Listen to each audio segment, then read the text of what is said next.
aku, takkan kekuranganku. Gembala yang baik, ia membaringkanku di padang rumput hijau, bimbingku ke air tenang. Gembala yang baik, sekalipun aku berjalan dalam lembah kekelaman, aku tidak takut bahaya, sebab Engkau besertaku.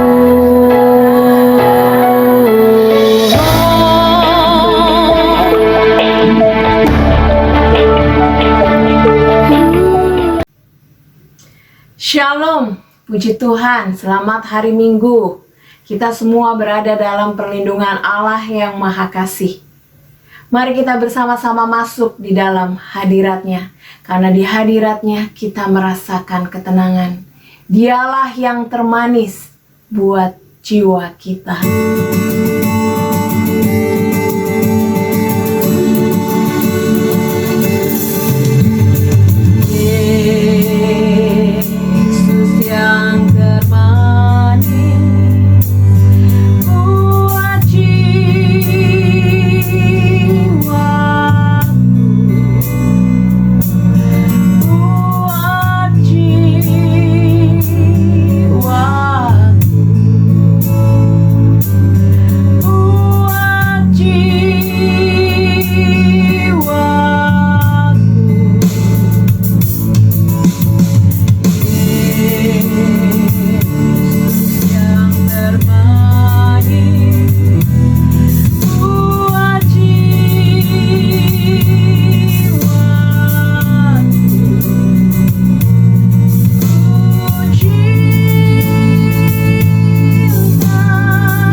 Mari Bapak Ibu kita berdiri, mari kita memberikan hormat kepada Allah yang hadir di tengah kita.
Fotum dan salam. Jemaat, mari kita berdoa. Pertolongan kita ialah di dalam nama Tuhan yang menjadikan langit dan bumi. Kasih karunia, rahmat dan damai sejahtera dari Allah Bapa dan Tuhan kita Yesus Kristus menyertai engkau.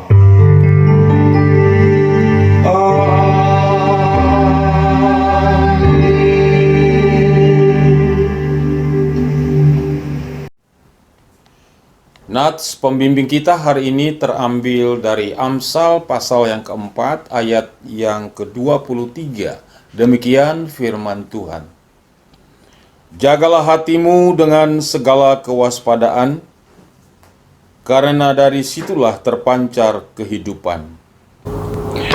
Bersama dengan semua orang percaya di segala abad dan tempat, mari kita mengikrarkan pengakuan iman rasuli dan masing-masing kita berkata demikian. Aku percaya kepada Allah, Bapa yang Maha Kuasa, Khalik langit dan bumi, dan kepada Yesus Kristus, anaknya yang tunggal Tuhan kita, yang dikandung daripada Roh Kudus, lahir dari anak darah Maria, dan menderita di bawah pemerintahan Pontius Pilatus, disalibkan, mati dan dikuburkan, turun ke dalam kerajaan maut. Pada hari yang ketiga, bangkit pula dari antara orang mati, naik ke sorga, duduk di sebelah kanan Allah, Bapa yang Maha Kuasa, dan akan datang dari sana untuk menghakimi orang yang hidup dan yang mati. Aku percaya kepada Roh Kudus, gereja yang kudus dan am, persekutuan orang kudus, pengampunan dosa, kebangkitan daging, dan hidup yang kekal. Amin. Salam Bapak Ibu yang dikasihi Tuhan Yesus, mari kita berdoa. Bapa kami, sembah di dalam Tuhan kami Yesus Kristus. Kami bersyukur atas pemeliharaan Tuhan bagi kami.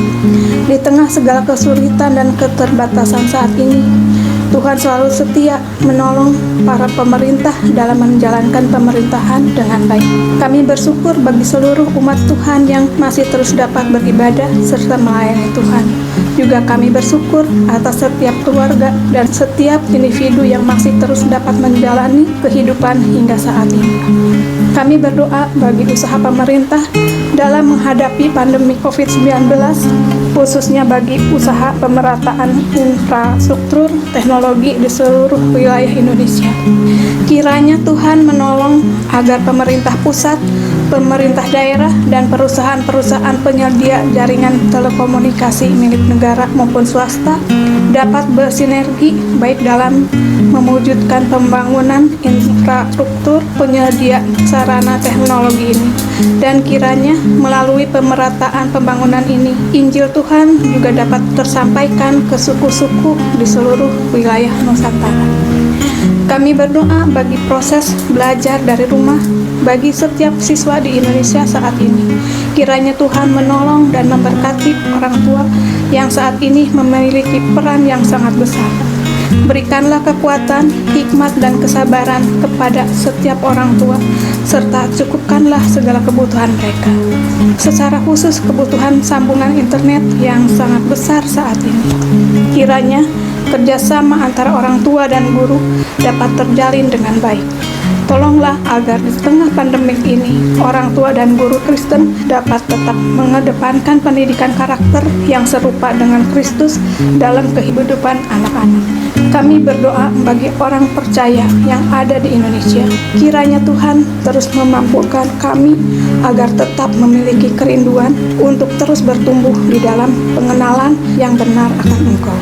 Tolonglah setiap gereja di Indonesia juga semakin antusias untuk mendorong jemaatnya belajar Alkitab dengan menggunakan sarana, bahan, dan alat yang mendukung, baik itu secara manual maupun secara digital.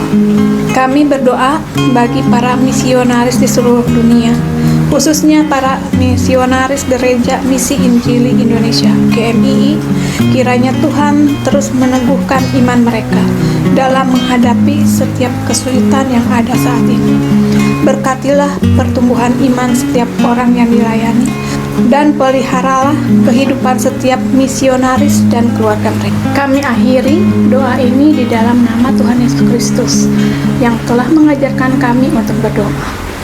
Bapa kami yang di sorga, dikuduskanlah nama-Mu, datanglah kerajaan-Mu, jadilah kehendak-Mu di bumi seperti di sorga. Berilah kami pada hari ini makanan kami yang secukupnya, dan ampunilah kami akan kesalahan kami, seperti kami juga mengampuni orang yang bersalah kepada kami. Dan janganlah membawa kami ke dalam pencobaan, tetapi lepaskanlah kami daripada yang jahat. Karena Engkau yang punya kerajaan dan kuasa dan kemuliaan sampai selama-lamanya. Amin. Jemaat, mari kita bermazmur. Kita akan membuka Mazmur 90 ayat 1 sampai 6. Allah tempat perlindungan yang kekal. Doa Musa, abdi Allah. Tuhan, Engkaulah tempat perteduhan kami turun-temurun. Sebelum gunung-gunung dilahirkan, dan bumi dan dunia diperanakan, bahkan dari selama-lamanya sampai selama-lamanya, Engkaulah Allah. Engkau mengembalikan manusia kepada debu dan berkata, "Kembalilah, hai anak-anak manusia. Sebab di mata-Mu 1000 tahun sama seperti hari kemarin apabila berlalu, atau seperti suatu giliran jaga di waktu malam. Engkau menghanyutkan manusia, mereka seperti mimpi, seperti rumput yang bertumbuh. Di waktu pagi berkembang dan bertumbuh, di waktu petang lisut dan layu." Sebagaimana tema kita hari ini, hukum kasih. Marilah kita saling mengasihi sebagai sesama, sebagai saudara, dan terlebih mengasihi Tuhan dengan segenap hati, jiwa, dan kekuatan kita. Kulihat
Mari jemaat kita hampiri tahtanya. Mari kita bawa hati kita menyembah Tuhan.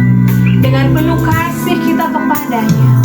Kita memuliakan Dia, Allah yang begitu baik dalam hidup kita.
ajaib dan yang baik. Katakan ku kagum hormat akan Engkau ya Tuhan. Haleluya.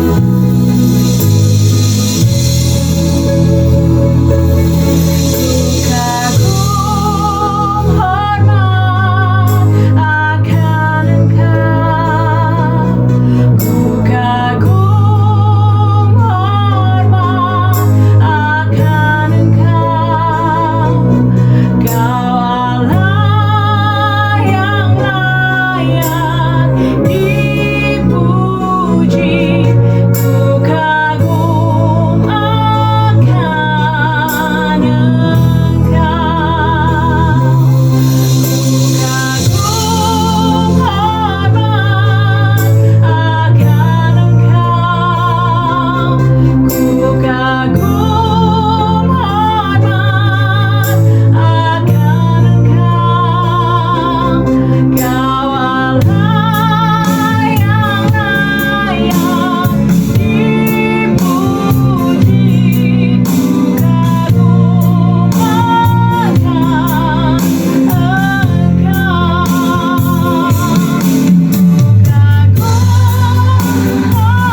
Jemaat, mari kita berdoa. Bapa kami di surga, kami mengucap syukur atas kesempatan yang Tuhan berikan bagi kami. Kami hendak membaca dan merenungkan firman-Mu yang tertulis. Kami mohon kiranya Engkau memberikan kami penerangan sehingga kami dapat mengerti akan firman-Mu. Ketika kami mengerti firman Tuhan, kami menikmatinya dan jiwa kami dipuaskan. Hati kami siap ya Tuhan, berfirmanlah, dalam nama Yesus kami berdoa. Amin. Firman Tuhan yang menjadi renungan kita hari ini terambil dari Injil Matius pasal 22 ayat 34 sampai dengan yang ke-40. Demikian firman Tuhan. Ketika orang-orang Farisi mendengar bahwa Yesus telah membuat orang-orang Saduki itu bungkam, berkumpullah mereka. Dan seorang dari mereka, seorang ahli Taurat, bertanya untuk mencobai dia, "Guru, hukum manakah yang terutama dalam hukum Taurat?" Jawab Yesus kepadanya, "Kasihilah Tuhan Allahmu dengan segenap hatimu, dan dengan segenap jiwamu, dan dengan segenap akal budimu. Itulah hukum yang terutama dan yang pertama. Dan hukum yang kedua yang sama dengan itu ialah kasihilah sesamamu manusia seperti dirimu sendiri. Pada kedua hukum inilah tergantung seluruh hukum Taurat dan kitab para nabi." Sampai sekian jauh firman Tuhan. Berbahagialah kita yang membaca, merenungkan, dan melakukannya. Terpujilah Tuhan kita Yesus Kristus. Amin. Jemaat yang dikasihi oleh Tuhan kita Yesus Kristus, polisi dalam menyidik sebuah perkara pembunuhan misalnya, maka salah satu yang ditelusuri di dalam penyelidikannya ialah mereka akan berupaya untuk menemukan motif atau motivasi apa di balik tindakan pembunuhan itu. Banyak kasus-kasus yang dibongkar oleh polisi dan ditemukan motif atau motivasi di balik sebuah tindakan kejahatan. Beberapa waktu lalu kita melihat polisi menyidik perkara pembunuhan. Seorang istri membunuh suami dan anak tirinya. Setelah diselidiki, ditemukan motif daripada pembunuhan itu adalah soal harta. Dengan menghilangkan nyawa yang bersangkutan, maka harta itu dapat direbut dan dikuasai. Kan dapat dipastikan ketika dia memutuskan untuk menikah dengan sang suami, maka motivasi di balik pernikahan itu adalah supaya dapat menguasai harta. Banyak kasus-kasus tindak kejahatan yang kita jumpai. Motif di balik tindakan kejahatan tersebut bisa juga adalah oleh karena cinta, oleh karena harta, oleh karena dendam, oleh karena hutang dan sebagainya. Dan itu adalah pekerjaan di dalam dunia kepolisian. Tema renungan kita hari ini ialah bertindak dengan motivasi yang benar.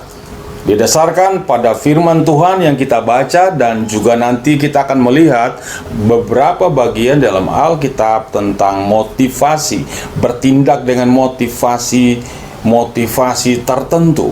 Nah, tema kita hari ini adalah bertindak dengan motivasi benar. Apakah yang dimaksud dengan kata motivasi itu? Bahwa motivasi adalah sebuah dorongan yang timbul dari dalam diri seseorang untuk bertindak dengan tujuan tertentu. Itulah motivasi. Jadi sebuah tindakan yang kelihatan untuk mencapai maksud dan tujuan seseorang. Nah, kita akan merenungkan dan melihat tentang motivasi bertindak dengan motivasi yang benar. Dari firman Tuhan ini kita temukan, kita lihat bahwa terjadi percakapan antara Tuhan Yesus dengan orang banyak.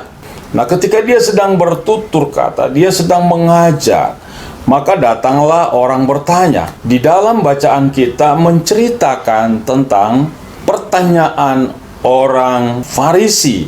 Seorang ahli Taurat datang dan bertanya kepada Yesus, "Guru, hukum apakah yang utama di dalam hukum Taurat?" Jemaat yang dikasihi oleh Tuhan kita Yesus Kristus, ahli Taurat ini bertanya, dan motivasi dari pertanyaannya bukan untuk menambah pengetahuan, tapi ternyata motif atau motivasi di balik pertanyaan ini adalah untuk mencobai Yesus, untuk menjebak Yesus, supaya kelihatan bahwa apakah Yesus benar-benar menguasai tentang isi dari hukum Taurat itu. Seseorang bertanya itu bisa terjadi oleh karena 3 hal. Yang pertama, dia bertanya tentang sesuatu kepada seorang guru atau dosen di kelas atau di seminar misalnya. Itu ada 3. Yang pertama, ia bertanya untuk menyatukan persepsinya. Ia ingin mengetahui pandangan dari seorang pembicara atau guru atau dosen apakah sama dengan persepsinya. Latar belakang seseorang bertanya juga adalah ingin menjebak, ingin menguji apakah sang guru, seorang dosen mengetahui apa yang ia tanyakan. Lalu yang ketiga, seorang bertanya adalah memang benar-benar murni untuk mengetahui apa yang ia tanyakan, karena memang benar-benar ia tidak tahu. Nah, dari 3 hal ini, dari 3 latar belakang orang bertanya ini, maka kita dapat melihat orang Farisi bertanya dengan motivasi untuk menjebak, untuk mempermalukan, untuk membuat Yesus malu di tengah-tengah orang banyak. Jangan-jangan ia tidak mengetahui hal itu. Tapi sangat mencengangkan, kita lihat bahwa Yesus menjawab dengan luar biasa, dengan penuh hikmat. Dia berkata, "Kasihilah Tuhan Allahmu dengan segenap hatimu, dan dengan segenap jiwamu, dan dengan segenap akal budimu." Dan hukum yang kedua yang sama dengan itu ialah, "Kasihilah sesamamu manusia seperti dirimu sendiri." Jawaban Yesus membuat orang Farisi ini tidak berkutik. Jawaban Yesus membuat mereka tidak mampu berargumentasi lebih lanjut. Motivasi di balik tindakan bertanya. Bertanya bukan sesuatu hal yang salah. Bertanya adalah sesuatu yang baik karena untuk mengetahui, karena untuk menambah pengetahuan tentunya. Tetapi bertanya yang dilakukan oleh orang Farisi adalah untuk menjebak Yesus. Dengan kata lain, motivasi di balik pertanyaan itu adalah motivasi yang jahat.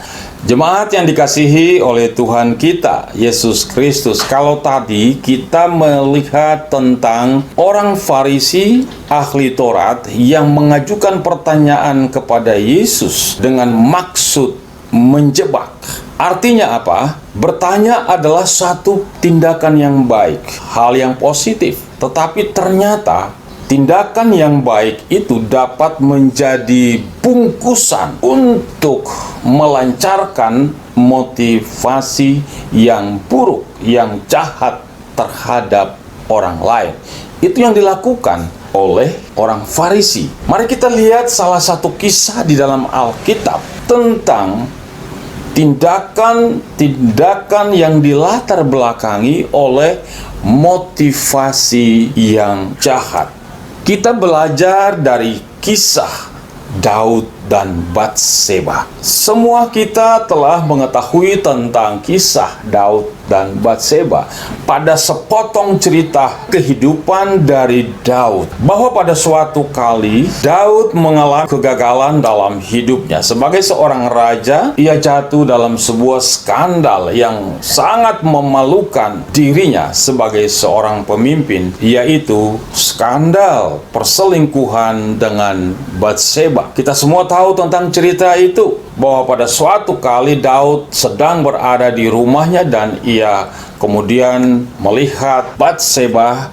Dia menyuruh orang memanggil Batseba ke rumah dan tidur dengan Batseba. Kemudian datang kabar bahwa Batseba telah mengandung. Kabar mengandung ini merupakan satu pukulan yang keras bagi Daud. Mendengar Batseba mengandung, ada satu dorongan dari dalam diri Daud untuk menyelamatkan dirinya. Setelah mendengar kabar itu, maka dia berupaya untuk melakukan tindakan-tindakan tertentu. Nah, jemaat yang dikasihi oleh Tuhan kita Yesus Kristus, Daud mulai melakukan tindakan-tindakan yang kelihatannya baik, kelihatannya bagus. Tetapi sesungguhnya di balik itu ada motivasi yang buruk. Mari kita lihat yang pertama.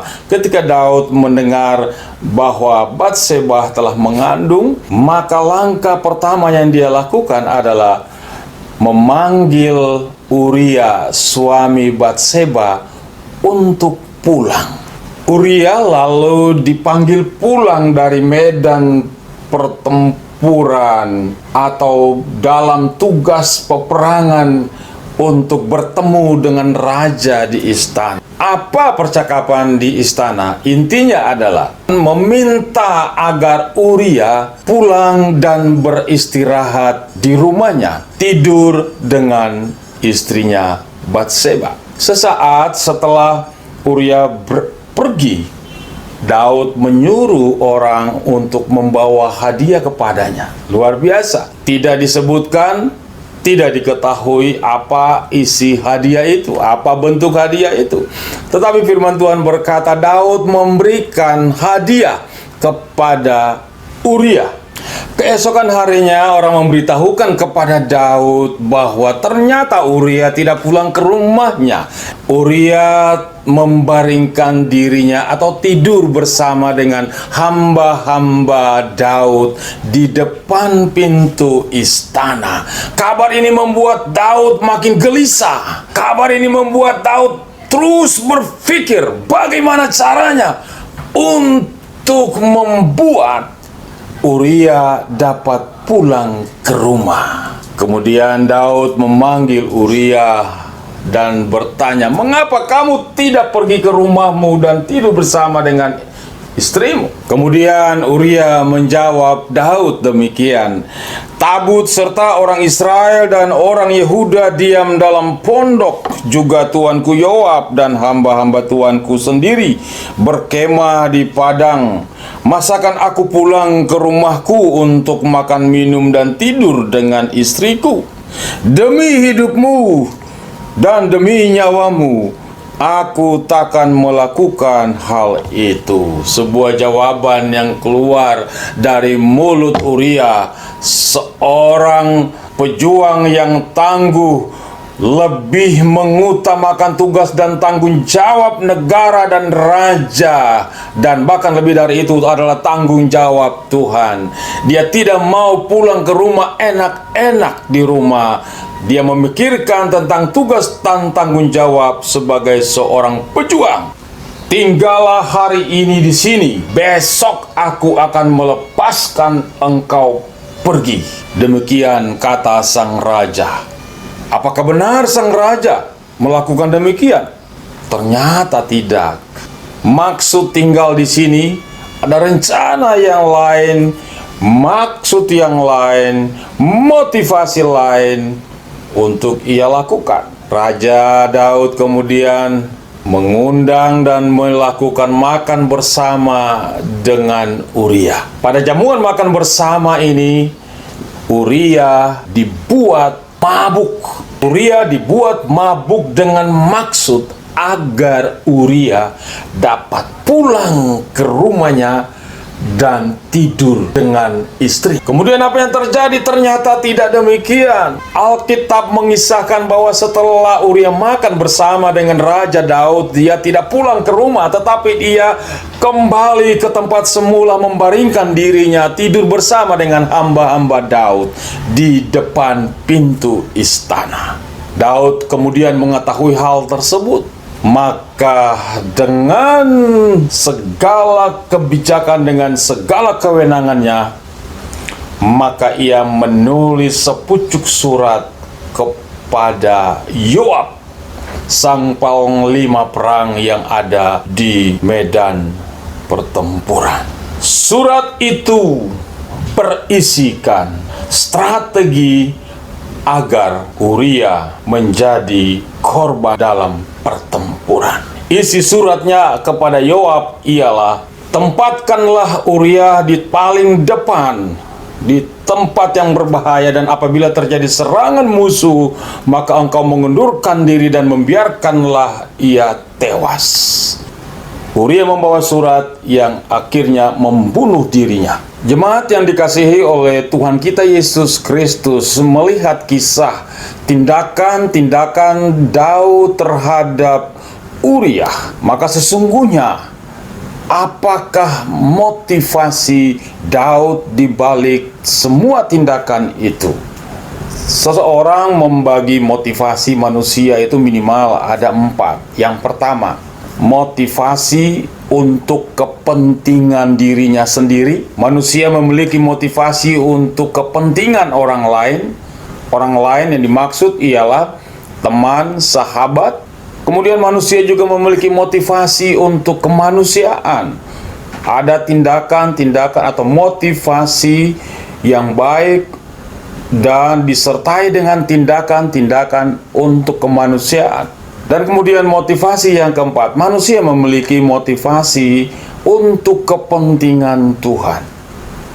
Nah, mari kita lihat apa motivasi Daud di balik tindakannya terhadap Uria. Maka sangat mungkin kita melihat bahwa Daud memiliki motivasi untuk kepentingan dirinya sendiri. Apa itu? Daud berupaya untuk menutup rapat. Daud berupaya untuk mengubur.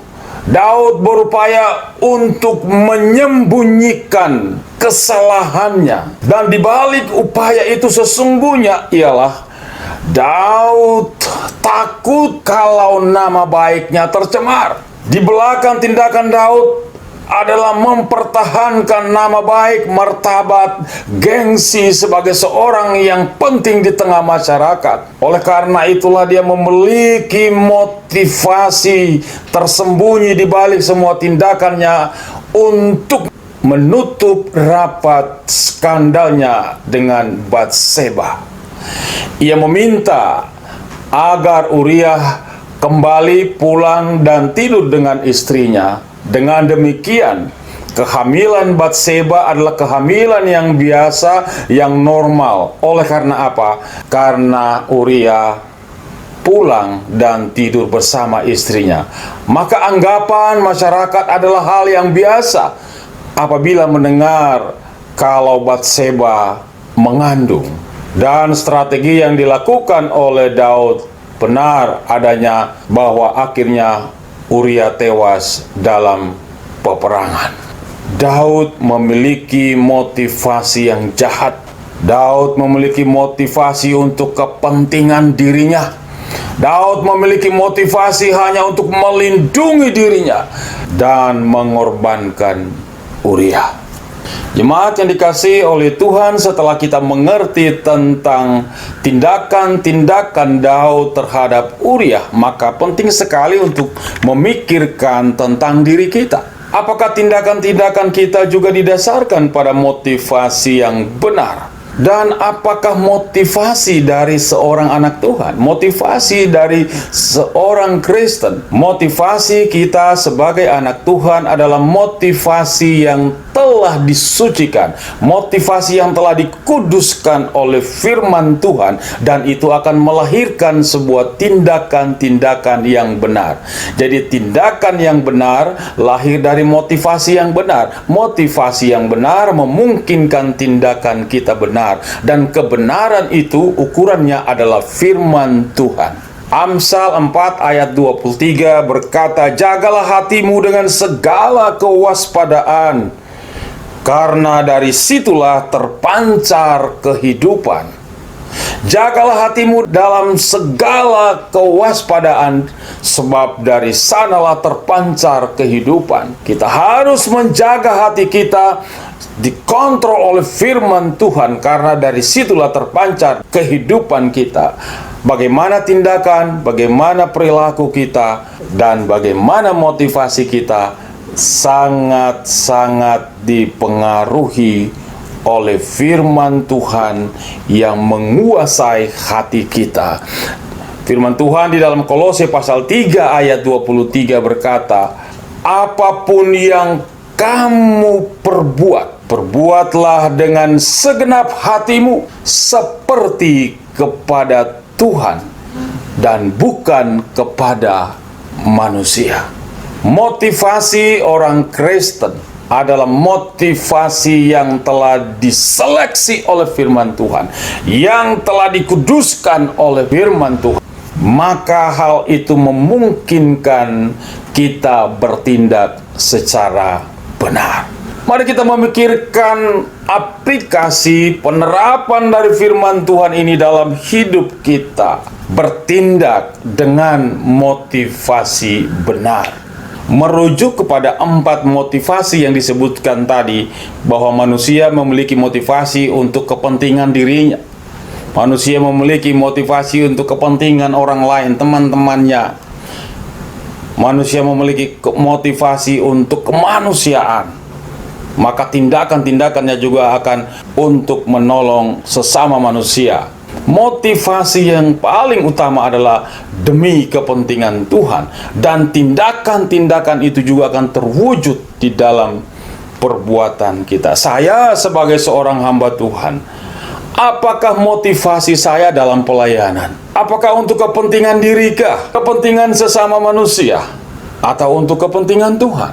Sebagai hamba-hamba Tuhan, kita diuji tentang motivasi kita di dalam hal melayani Tuhan. Apakah pelayanan kita hanya untuk kepentingan diri sendiri, kebanggaan, popularitas, dan bahkan untuk memperkaya diri?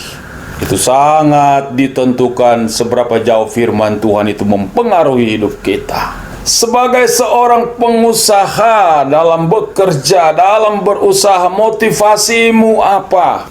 Apakah hanya untuk diri sendiri, untuk memperkaya diri, atau juga untuk kemanusiaan dan untuk kemuliaan Tuhan? Maka hal ini juga mempengaruhi tindakan kita. Di dalam karier kita, apakah motivasi kita dalam bekerja? Sebagai seorang hakim, apakah dia memutuskan sebuah perkara dengan motivasi untuk keadilan? Seorang pengacara, dia membela kliennya, apakah untuk kebenaran? Dan bahkan lebih daripada itu adalah untuk kemanusiaan dan untuk kemuliaan Tuhan, atau hanya untuk kepentingan diri sendiri? Jemaat yang dikasihi Tuhan Yesus Kristus, bertindaklah dengan motivasi yang benar.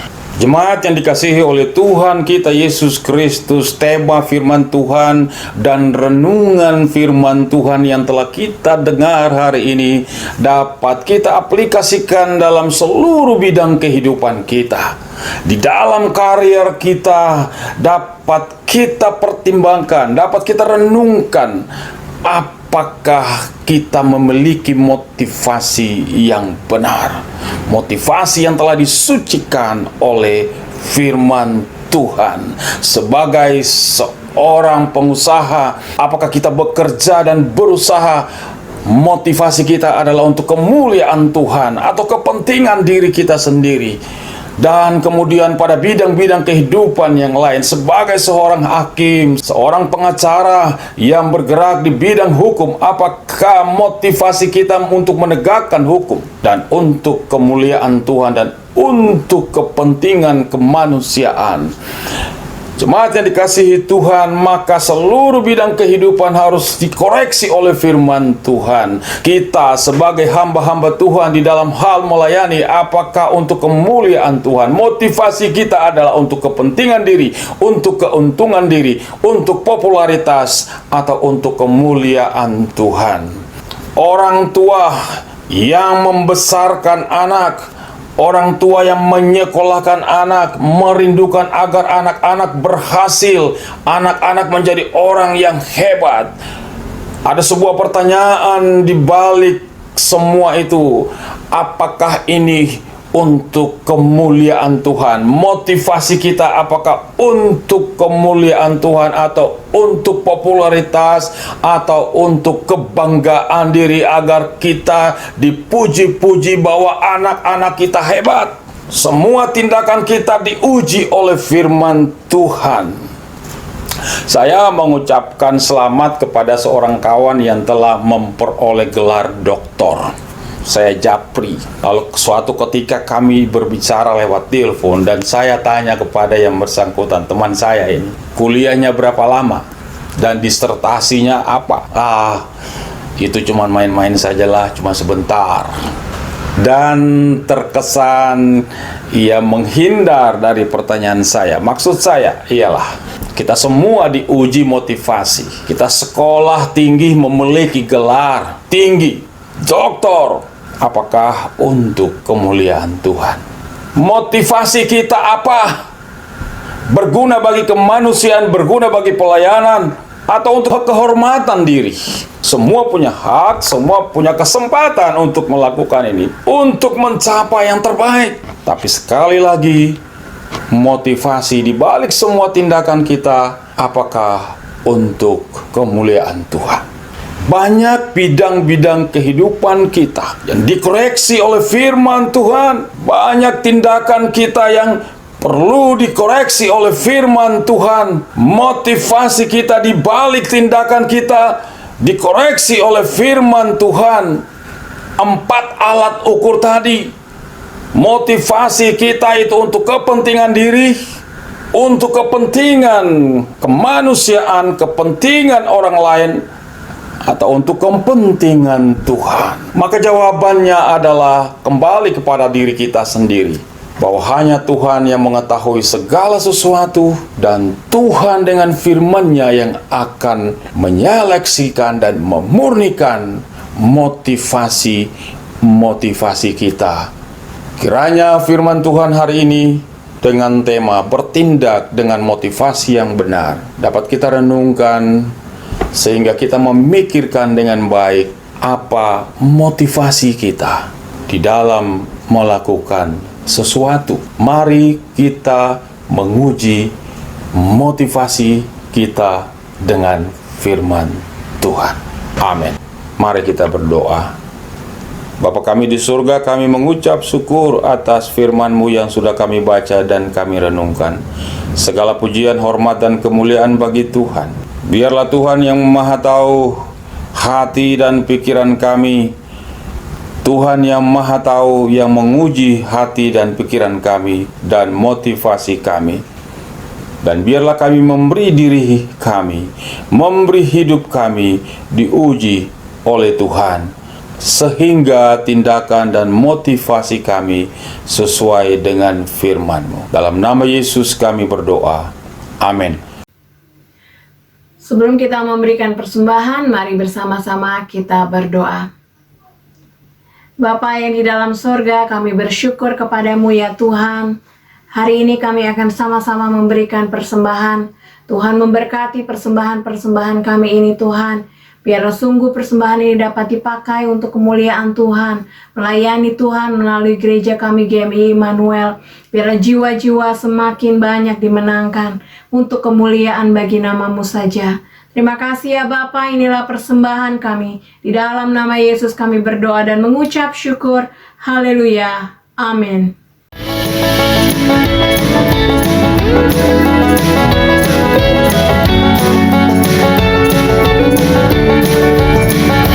Karena kita buatan Allah, diciptakan dalam Kristus Yesus untuk melakukan perbuatan baik yang Dia persiapkan sebelumnya.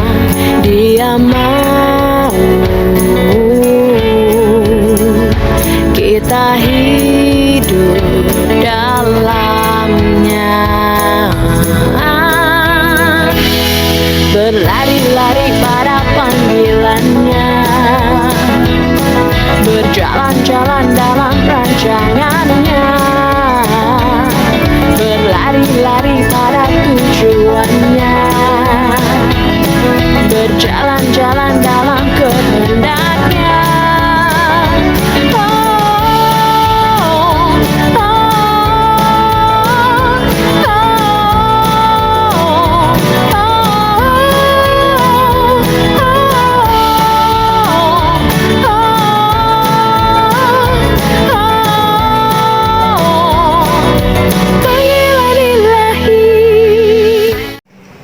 Jemaat yang dikasihi Tuhan, mari kita berdoa. Bapa kami di surga, kami mengucap syukur atas pertolongan-Mu bagi kami sepanjang ibadah ini. Kami berdoa kepada jemaat Tuhan yang sedang mengalami kesulitan pergumulan dalam hidup mereka. Kami berdoa agar Tuhan memberikan kekuatan dalam menghadapi hidup yang berat. Kami juga berdoa agar dalam kehadiran-Mu mereka makin mengenal dan percaya kepada Engkau, Tuhan yang berkuasa. Kami sangat percaya kepadamu karena Engkau adalah Allah Immanuel, Allah yang senantiasa menyertai kami.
Jemaat yang Yesus kasihi, terimalah berkat Tuhan. Tuhan memberkati engkau dan melindungi engkau. Tuhan menyinari engkau dengan wajah-Nya dan memberi engkau kasih karunia.